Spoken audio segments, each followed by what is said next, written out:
South Jersey's home of the Sports Bash with Mike Gill. Oh, I like that. Yeah, me too. WENJ HD Millville, Atlantic City. A town square media station serving all of South Jersey. This is 97.3 ESPN. This is Game Night with Josh Hennig on 97.3 ESPN and the free mobile app. Now, live from the Matt Black Kia Studios. Oh, what a move! Here's Josh Hennig. Josh Hennig here on Friday's edition of Game Night on 97.3 ESPN FM and the 97.3 ESPN mobile app. It's free thanks to First Bank of Sea Isle City. Glad to have you guys on board the show today. Got a lot to get to. Just a little bit of time to do it, of course, coming up today.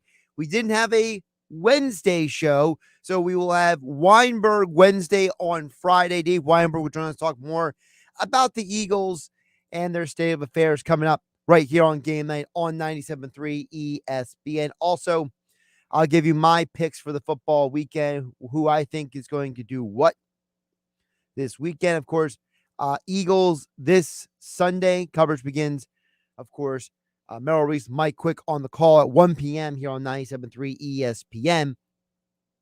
And, you know, when Nick Sirianni came out today and said that Miles Sanders was out, my mind immediately started churning because the other thing Sirianni said today, and I'll play you the audio in just a minute, was very eye-opening. So we'll talk about the Eagles, their keys to the game, and what may or may not happen this week. And, of course, the Eagles, they have 2 wins on the year. And I told you guys yesterday, and I said this a million times, you know, this Eagles team has talent. Okay? There's an idea out there that this team is a bad football team. They're not a bad football team. Okay? They have a bad coach. And I'm going to be going running with that opinion until someone convinces me otherwise. This was Nick Sirianni today talking about the running back situation to the media. But it just means that the other guy, you know, with him being out, it just means that the other guys that we have, you know, coming up and stepping up and making plays with Kenny and with Boston and with Jordan. Jordan will be up then, I guess. Well, we're still talking about through some things, but naturally, you know, he's practiced with the starters this week, and we have a lot of confidence in him. So that's Sirianni. So a couple things to take away from that. First of all, the curveball in there is Sirianni telling the media that Jordan Howard was getting reps with the first team. First of all, Sirianni can say all he wants. Oh, we're still talking about it. You don't give a guy reps with the starters unless that guy is going to be playing with the starters. Okay? Listen, I got to be frank with you guys. I look at Nick Sirianni and I see a guy that I don't think he understands how he sounds. Now, I don't know if he's getting bad advice. I don't know if he's ignoring the advice people around him. I don't know who his fallback mentor is at this point, but whatever the deal is, Nick Sirianni looks and sounds like a guy. Every time he speaks, I can't trust him. I wrote this earlier in the week at 97.3 ESPN.com. How can you trust a single word that comes out of Nick Sirianni's mouth? You can't. You absolutely cannot trust him. Now, at the end of the day, if Jordan Howard is practicing with the starters, I'm assuming he's going to be part of the game plan on Sunday. But with that being said, does that mean that Jordan Howard is actually going to run the ball? You know, under Doug Peterson in 2019, Jordan Howard averaged 11.9 rush attempts per game in the 10 games that he played. So under Doug Peterson, Jordan Howard was actually used as a running back. So far, this will be the first time we see Jordan Howard all year. He hasn't even been part of the team on game day until this Sunday. Do we really believe that Nick Sirianni is all of a sudden going to just start running the ball? I have no idea. I have no idea what is going to happen. And I feel like nobody does. If you think you know exactly what's going on, please, who's your inside and source of information? Because nobody knows. You have a running back in Jordan Howard that is a in between the tackles ball carrier. He's also the best pass blocker on the team. We all thought when you brought him back that he was going to have a bigger part of the role in this offense. Instead, he's been sitting on the practice squad just collecting dust. You have a running back in Boston Scott that had 5 rushing touchdowns in 2019. We are at the point where Doug Peterson was a more reliable coach to run the ball than Nick Sirianni. So there's no way that you can go in this game have confidence that this team is going to run the ball. Nobody knows. Because Nick Sirianni is Jekyll and Hyde. We don't know what version of him we're going to get. Are we going to get the guy that ran the ball against Atlanta? The guy who ran the ball for one drive against the Raiders? The offense looked great. Or are we going to go to the guy who passes the ball every down and puts his quarterback Jalen Hurts in a no-win situation? So, yeah, no Miles Sanders this Sunday, but it doesn't matter. Now, I'll give you my pick for the Eagles in about 40 minutes. But right now, I got to tell you guys, I don't know what version of this team we're getting. They have 2 wins on the year. One was because the offense executed at a high level, and one was because the defense executed at a high level. You're going against a team in the Lions that play hard. They're aggressive. They don't have the greatest talent in the world. In fact, if you line up the Eagles and Lions rosters next to each other and go position by position group, the Eagles have more talent across the board. The Eagles have the better offensive line. The Eagles have the better defensive line. The linebackers are pretty much the same. The Eagles have the better secondary. The Eagles have the better talent at wide receiver. The Eagles have equal or better talent at running back. And then quarterback, it depends on who you ask.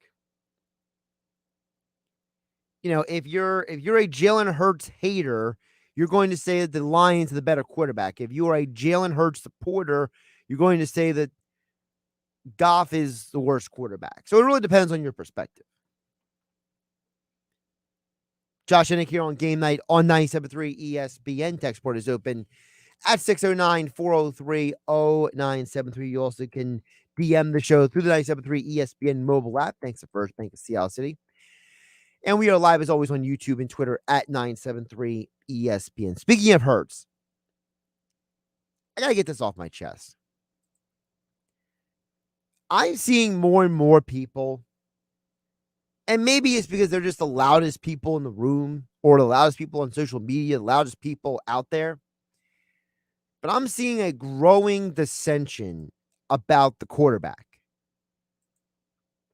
Now, you all remember last year when I was ripping Carson Wentz day in and day out.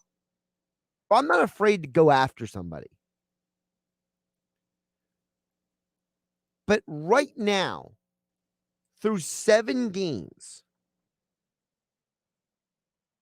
if you think that this team would be better off with Carson Wentz, I think everyone forgets what exactly happened last year.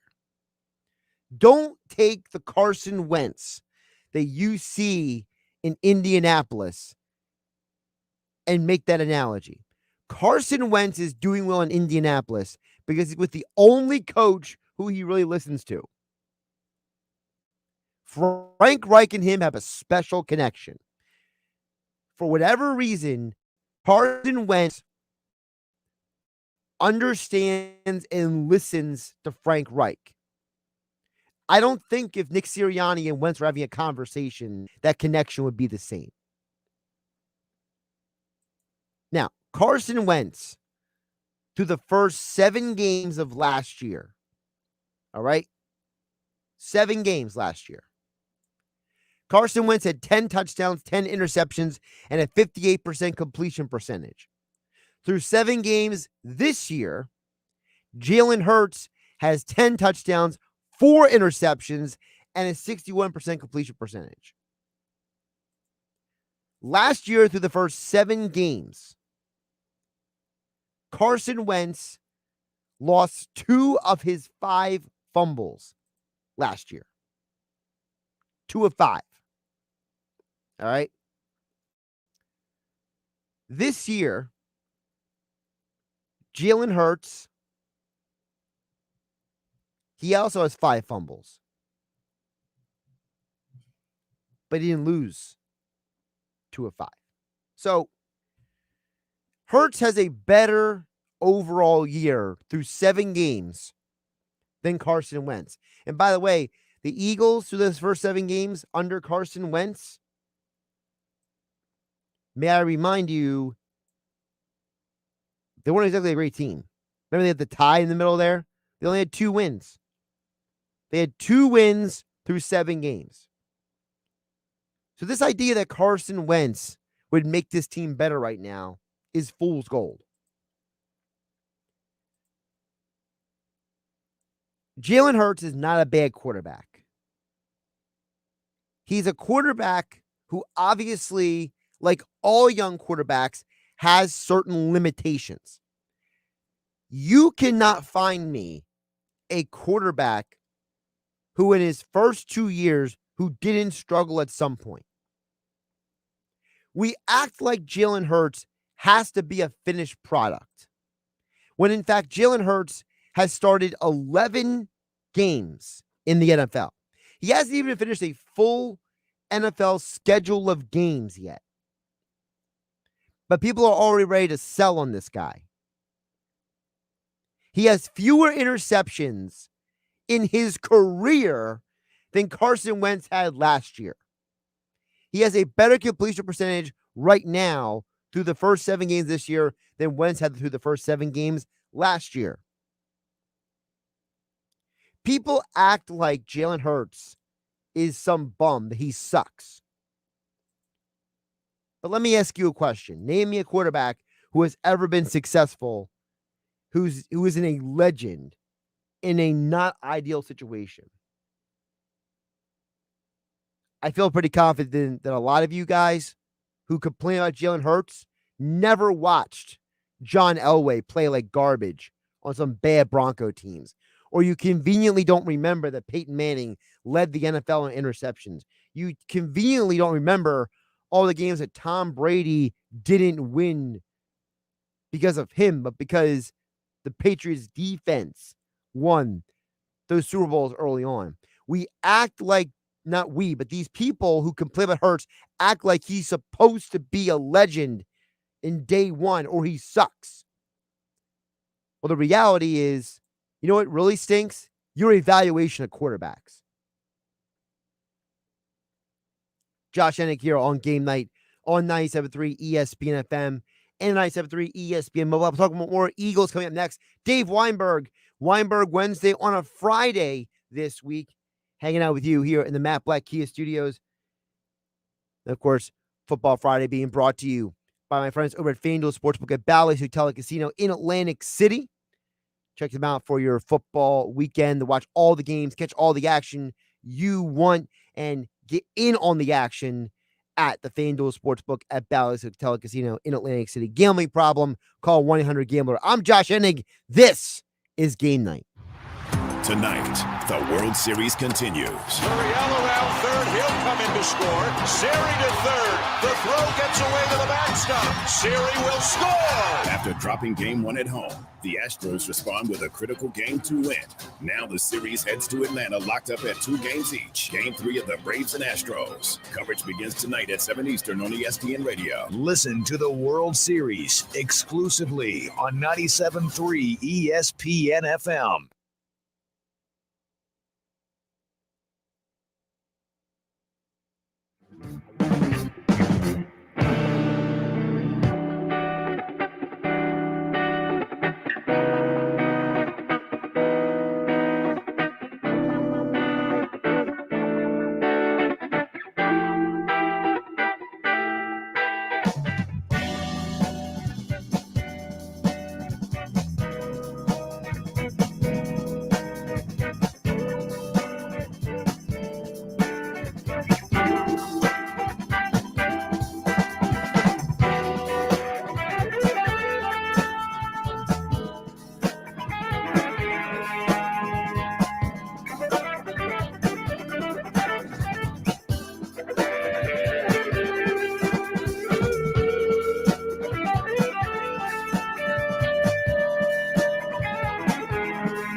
It's game time.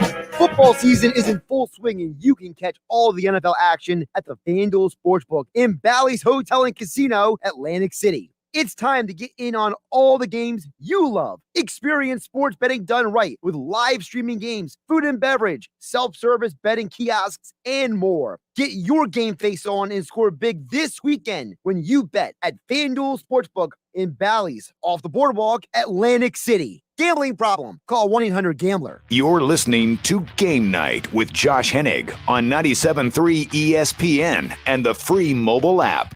Josh Hennig here. We'll get to your thoughts and comments in a little bit. Keep them coming in. Text board is open, 609-403-0973. You can DM the show through the 97.3 ESPN mobile app. Thanks to First Bank of Seattle City. Of course, we are live on YouTube and Twitter at 973 ESPN. For joining us instead of on a Wednesday, on a Friday, because I wasn't even here at all on Wednesday. We have Dave Weinberg joining us right now to talk more about, well, the disaster that is the Philadelphia Eagles. He joins us right now here on 97.3 ESPN. Now, Dave, I see that it looks like you're in your car, so I hope you're staying dry and safe out there. How you doing? Oh, yeah, I was just watering my flowers, Josh. I'm okay. Is that what it was? That's what Nick Sirianni told me to do, right? I got to keep the roots growing and stuff. So, Well, let's but no, I'm good. because you brought up Sirianni. Because seriously, I wrote about this earlier in the week at 97.3 ESPN. I mean, can we trust anything this guy says anymore? I mean, this guy, he just says stuff, and I don't even know what this stuff means. He just things come out of his mouth, and you're like, does it really mean anything? Does it really matter? No. From what I can gather, I kind of like look forward to it just to see what he's going to say next. It's so everything is just so bizarre and off the wall. Makes no sense at all. I don't know. Like I heard you mentioning before, I don't know if he's getting bad advice or if he's just ignoring the advice. But the stuff that just comes, I mean, it started with the rock paper scissors stuff, and it's just continued almost every week since then. And this this watering the flowers and watching the roots, and I've never heard anything close like that from an NFL coach. Yeah, and it's like I don't know if the guy even hears himself. Like it's like he's speaking, but he has no idea. Like Sirianni, I thought was making sense in the offseason when he said we got to have accountability, we got to have fundamentals, 1% better every day, all this stuff. He doesn't even listen to his own advice, Dave. Yeah, everything is the same. It's all on me, and I've got to do better, and yada yada yada. But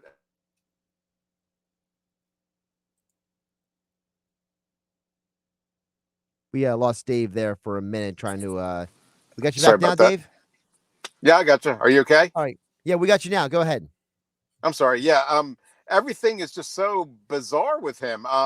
You say he did make a little bit of sense. He's always been enthusiastic, which I appreciate. But other than that, I mean, it's just once the season started, just everything just went out the window. I don't, Jake Elliott is the most competitive player on the team. If that's the case, then you're in serious trouble. And it's just gotten worse from there. Yeah, and it's not like the players have quit. It's not like they've stopped trying out there. So it's not like he's quote unquote lost the team. But Dave, when he goes out there after Sunday's game and comes out and says, well, our defense has to do a better job to give us more possessions. It's like, no, Nick, the offense that you call has to do a better job. I don't understand how you have one really good drive to start a game and the rest of the game you go sideways. I mean, it's like Sirianni is starting to turn a little bit egotistical, Dave. Yeah, I mean, he does a really great job on the first 15 plays. After that, it just goes to hell in a handbasket. I don't know if he just runs out of ideas or just I don't know what it is, but he completely abandons the run game as soon as they get behind. Now he's not going to have Miles Sanders, so who knows what's going to happen if Jordan Howard gets the ball or Boston Scott or what have you, it's just completely baffling to me. What I don't know what his game plan is after the first drive, but it's clearly not working, and Jonathan Gannon's no better. Dave Weinberg joining us here on Game Night on 97.3 ESPN at Dave Weinberg 19 on Twitter. Check out his extra point columns over at 97.3 ESPN.com. Dave, you've covered the entirety of the Jeffrey Lurie ownership era. I got to ask you, does Jeffrey Lurie look at this situation and say this is okay? Is he okay with what's going on? I mean, I don't understand if this is the guy that Lurie wanted, right? He fired the Super Bowl winning coach, right? He didn't want that guy anymore. He hired the next young, up and coming guy. Then you get the Jonathan Gannon, next up and coming D coordinator, right? So is this what Lurie wanted, or did Lurie and the Eagles basically say that we are mentally punting on this season? I don't think Lurie expected this. I mean, I thought he probably thought there was going to be growing pains, but I don't think he thought the season was going to go completely off the rails the way it has. I know why he hired Sirianni. He wanted somebody you can control, who would do what he wanted him to do. But the lack of preparation, he's just completely overwhelmed by this position. He's not an NFL coach, at least not yet.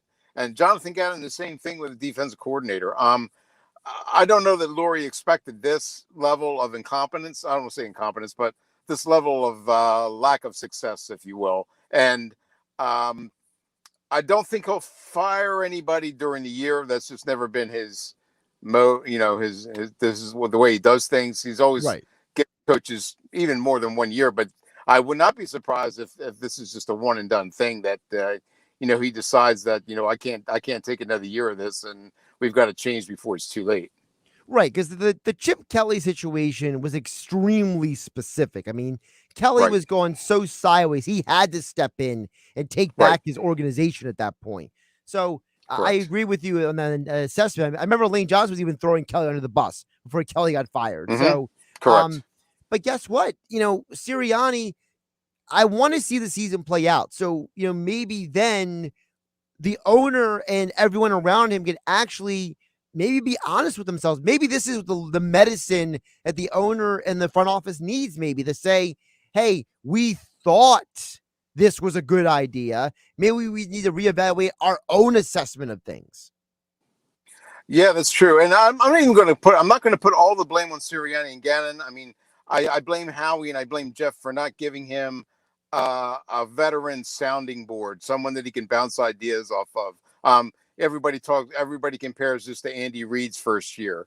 Well, he had guys like Brad Childress that he could talk to. Jim Johnson was a veteran defensive coordinator at the time. So he had voices in his head that had been around the block a time or two and knew how tough it is to be an NFL coach, somebody he could rely on for guidance, for advice. Other than Jeff Statland, Sirianni and Gannon had nobody like that. They're all like, not 17, but I mean, they're all young guys who are in like their first or maybe second year in the positions that they're in. And you're seeing that play out on Sundays or Thursdays or Mondays, whatever. Right, whatever day of the week it is. And the other thing that perplexes me is that, you trade away Joe Flacco. And which, okay, I get it. The Jets needed somebody, right? And you got the pick back that you trade away for Minshew. But now Right. the Eagles fan base is turning around. Not all of them, obviously, but there's a very loud contingent of them who are saying Jalen Hurts stinks. Put Minshew in, and to me, it doesn't solve anything either, because now what you're doing is you're telling somebody after 11 starts, we're not giving you a fair shot that we gave everyone else to. When at the end of the day, Hurts through 7 games this year is way better than Wentz was last year. Right. I mean, granted, some of his statistics are a little misleading. A lot of them come in garbage time or after games are already decided. The Raiders game being a perfect example. I mean, once they get behind 30-7 or what have you, they weren't coming back regardless of what anybody thought. But yeah, Jalen deserves it the entire season. The people that think he should be benched, no. I mean, you want to sit him down maybe for like a half or a game, maybe just to get his bearings, get his confidence back up a little bit. But otherwise, I think you got to ride it out so you can see what you really have in him. And I still believe in him. I still believe that he can be a very good NFL quarterback if you fit the right system around him. If you provide him with the right talent, I think he could be successful. So I'm with you. I'm definitely not ready to put him on the bench yet. Yeah, and the other thing is that at the end of the day, what does putting him on the bench solve? Because guess what? Nothing, How many times has Hurts actually bailed you out of a bad play? Like, I feel like at times Sirianni calls plays, Dave, and he's like, well, Hurts will bail me out because he'll run away from a bad situation, where it's like, that's not how you treat a young quarterback. You got to put him in a position to be successful. No, this reminds me a little bit of when Brandon Cunningham went through his first year or two with the Eagles, where they had no offense, so to speak, other than to hand in the ball and say, just go make a play. And that's it's not quite to that level with Jalen, but yeah, they're not putting him in positions to succeed. And like you said, they're expecting him to rely on his athleticism, his escapability, creativity to make plays that sometimes aren't there. But you're right, he's oftentimes bailed them out of potentially disastrous consequences just with the way he is able to just save plays. I mean, granted, there's when the center stops the ball over your head or what have you, there's not much you can do. But yeah, I think he's a talent that you just have to nurture and give him a little bit of a little time to develop. And I think you're going to have something special there. That's just me, though. Now, Dave, they play the Lions this Sunday. but there's a person on the Lions who knows this organization better than anyone. That's Deuce Staley. Yes, How he much? does. How much of this could be Deuce's revenge on Sunday? You think? Well, the Lions are not a very good team, but yeah, I think if anybody if anybody has a revenge on their mind, it's Deuce Staley. The fact that he should be, they shouldn't have fired Peterson. I've been pretty clear about that. But if they did, then Deuce Staley should have been the head coach instead of Nick. But for whatever reason, Jeffrey Lurie decided to go in another direction, and I didn't blame Deuce or fault him at all for going elsewhere. But yeah, if anybody wants to beat the Eagles, it's probably Deuce. And I think they are going to beat them. I mean, I look at this situation like you would have asked me before the season. I would have been like, oh yeah, the Lions game's a win. But Right. now I'm looking at the Eagles and I'm like, I don't know what this team is. They're Jekyll and Hyde. Deuce is on the other sideline. I mean, the Lions are a fighting team. They do reflect their head coach Campbell. I mean, Yes, you absolutely. can't deny that they're not a good football team talent wise. Like if you lined up the rosters, the Eagles have more talent. Nobody can deny that. But the Lions are a team that just keeps getting up every time they get knocked down in a fight. And it's Yep. like, to me, that should scare the Eagles because with Sirianni's play calling, I have no idea if the Eagles are going to be able to score enough points. If you let the Lions hang around, they're going to make you pay. Great, they are winless, but you remember they've lost 2 games on 50-plus yard field goals on the final play. They were hanging with the Rams for most of the game last week before things got away from them a little bit. But yeah, the Lions they're not as bad as their record suggests. I mean, they're not a very good football team, but you're right. They fight, they don't give up, and sooner or later that's going to pay off for them. And I have a feeling that's going to pay off this Sunday. Dave Weinberg joining us here on Game Night on 97.3 ESPN on a Friday instead of a Wednesday because we didn't have a show on Wednesday. So we brought Dave back here on a Friday on 97.3 ESPN. Dave, let's hit on a couple of more topics before I let you go. World Series so far, tied 1-1, continues tonight. What are your thoughts so far on the World Series? Because let's be realistic. Morton going down is a huge blow to the Braves long term in this series, and the Astros bats finally woke up in Game 2. Yeah, I thought Atlanta. I think they wanted to split in the first 2 games, and they got it on the road. So now they're coming back to Atlanta, and I think I think you had Morton's injury, and I was amazed at the way he was able to pitch on a broken leg for a little while. Anyway, that was just a tremendous, courageous moment for him, and yeah, that does hurt not having him. But the Braves just seem to me to be a team of almost be a team of destiny. They just seem to have a way about them that no matter how far they get behind or how far the odds are stacked against them, they find a way to come through. And I'm rooting for them just because I'm just not an Astros fan. I just for the way things transpired. I know it's water under the bridge, what have you, but I still can't get over it. And I'm really rooting for Atlanta to win it. I have a feeling it's going to go 7, and I think the Braves will find a way to get it done in that 7th game. See, Dave, I gotta be honest. I want the Astros to win for Dusty. I want Dusty Okay, to yeah, finally I can see that. I want him to get that recognition. I feel like Dusty is a guy who, I mean, it's not his fault that he's been on certain weird situations. I mean, he was on Right. that. The Giants probably should have won the World Series in 2002, but that Angels team just was special that year, right? I mean, to me, I just would love to see Dusty finally have that ring on his finger. That's where I come from. Sure, I got you. I understand. Yep. Sorry about that. My radio just turned on. Yeah, I'm a big Dusty guy. But yeah, I'm more pulling. All right, Dave, before I let you go, one other So thing I there. want to hit on with you. Yeah, we got you. I think your car's technology is This interfering is all with messed your. up. Sorry about that. Go ahead. I wanted to ask you about the boxing this weekend. Obviously, we're going to have boxing back at the Showboat.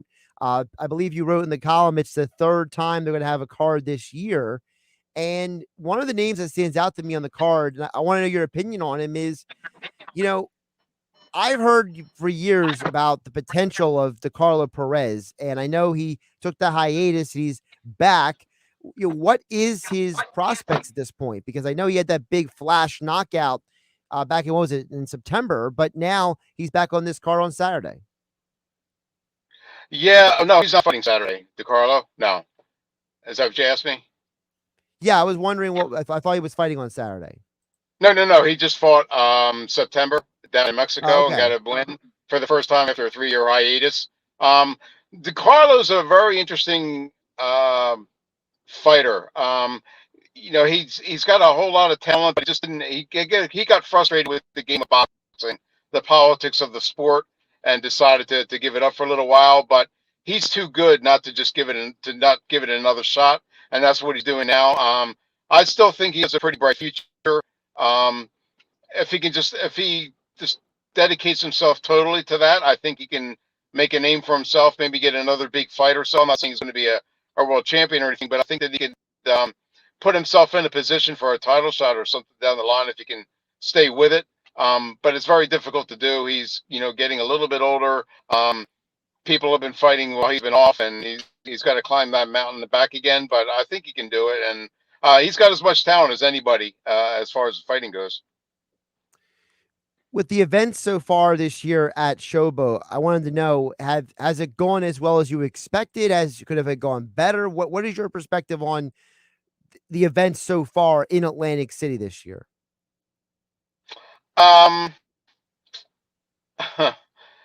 That's a tough one. The first show was very good and very enthusiastic, a nice crowd. It was great to see boxing back. It's been difficult for Manny Rivera, the promoter, to sustain that. It's going to be really tough tomorrow with no local fighters on the card. It seems to me that if you're going to promote shows that have no TV, you need the local fan base to show up to justify having those fights. He wasn't able to do that for this show, so it's going to be a little bit difficult. I know that some of the other fighters have some fans that are going to show up, but you need Atlantic City fighters or people that train here to be on your card in order to make a go of it. It's going to be interesting to see if how it plays out going forward. I think he's probably got 7 or 8 more fights on the contract. I'm hoping that he can make it because as you know, I'm a huge boxing fan. Hoping they'll find a way to make a go of it. All right, Dave, before I let you go, the football conference that Appalachian State is in is expanding. Sunbelt, and one of them is Marshall. So I want to know your thoughts on App State getting more local schools that are near them in that Sunbelt.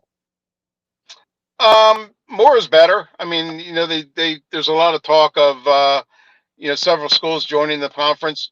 James Madison being one of them, which I'd love to see because my brother Mark is a JMU graduate, so I'd love to see Appalachian State put a beat down on them. But yeah, I mean, more is better. I think that the more they can grow the conference, the better off they're going to be. He's Dave Weinberg. Follow him on Twitter at Dave Weinberg 19. Check out his Extra Point columns over at 973ESPN.com. And he usually joins us on Wednesdays for Weinberg Wednesday. He'll be back on Wednesday next week. But for this week, he was gracious enough to move to Friday because we had no show on Wednesday. So, Dave, I appreciate you doing that. Oh, thanks, Josh. And real quick, I want to say hi to my grandson, Hampton. He's a faithful listener and watcher. So, hi, Hampton. Tune in next Wednesday. Any weekend plans with Halloween with the grandkids? Oh yeah, trick or treat on Sunday. Yep.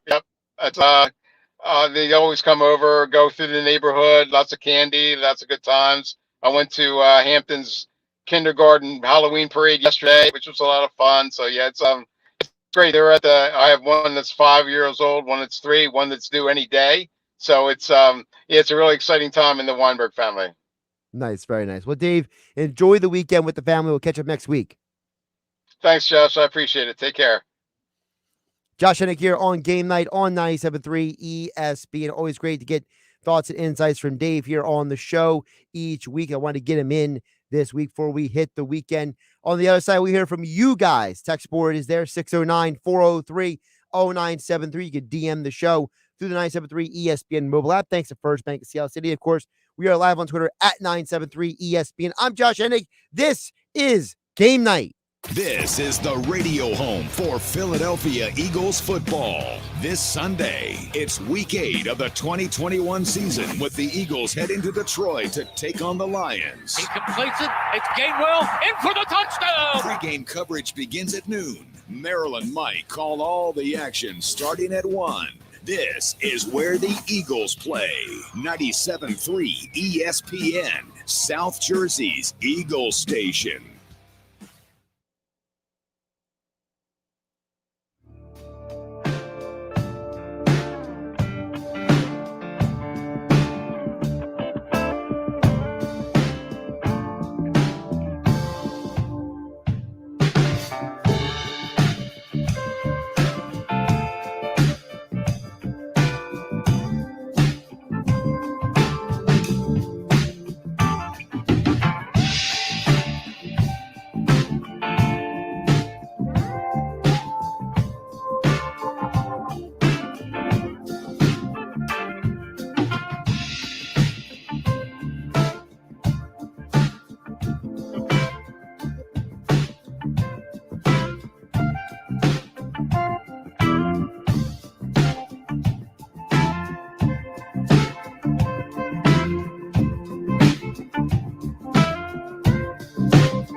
This week's featured bet is brought to you by FanDuel Sportsbook at Bally's Atlantic City. Big Ten action on Saturday. I'm taking the under 51 in Michigan versus Michigan State. Bet all the action in style at FanDuel Sportsbook inside Bally's Atlantic City. Gambling problem? Call 1-800-GAMBLER. Now, more Game Night with Josh Hennig on 97.3 ESPN and the free mobile app. Josh Hennig here, wrapping up the show here on Game Night on 97.3 ESPN. Before I give you my official football picks for the weekend, let's get some of your texts and your comments over on the text board at 609-403-0973.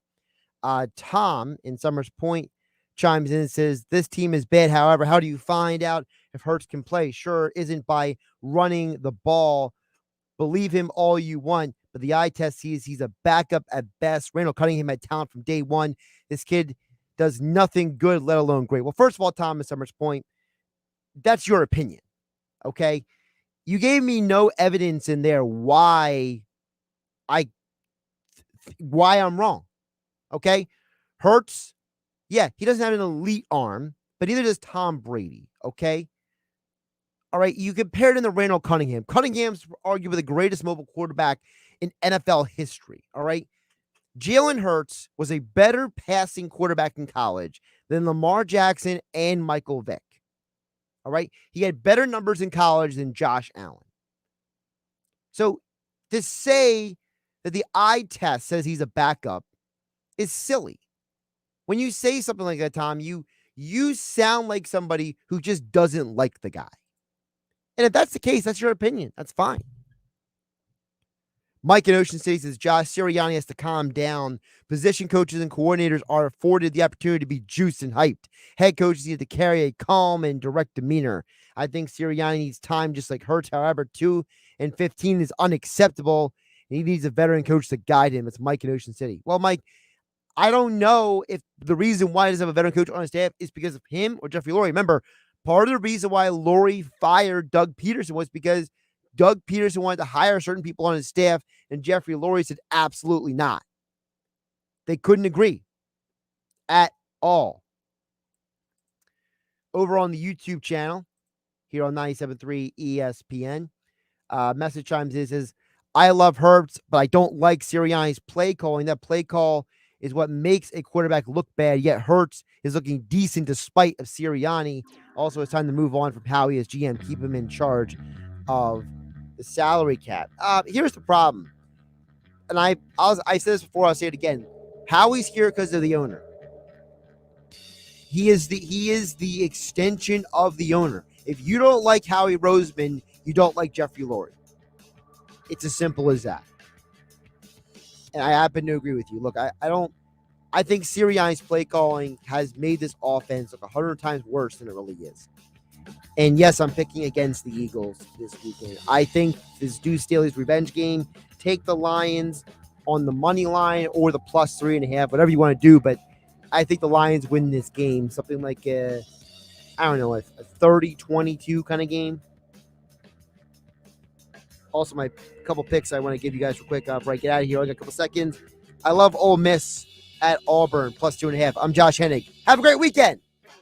Saturday morning in the locker room with Billy Schwein will broadcast live from the Great Bay Country Club. Radio Ron Ralston has invited us to play around after the show. Come meet former Phillies pitcher Tommy Green, former Flyer Brian Propp, and former Eagle Brad Quast. Advertisers Mark Grimes and Tom Jackson will join me, Scott McKay, and Pete Thompson as we talk sports and play golf. We'll hear from the sportsbook consigliere Dave Sherapan and Flyers radio commentator Steve Coates. It's the locker room with Billy Schwein Saturday morning from 10 a.m. to noon, live from the Great Bay Country Club on 97.3 ESPN.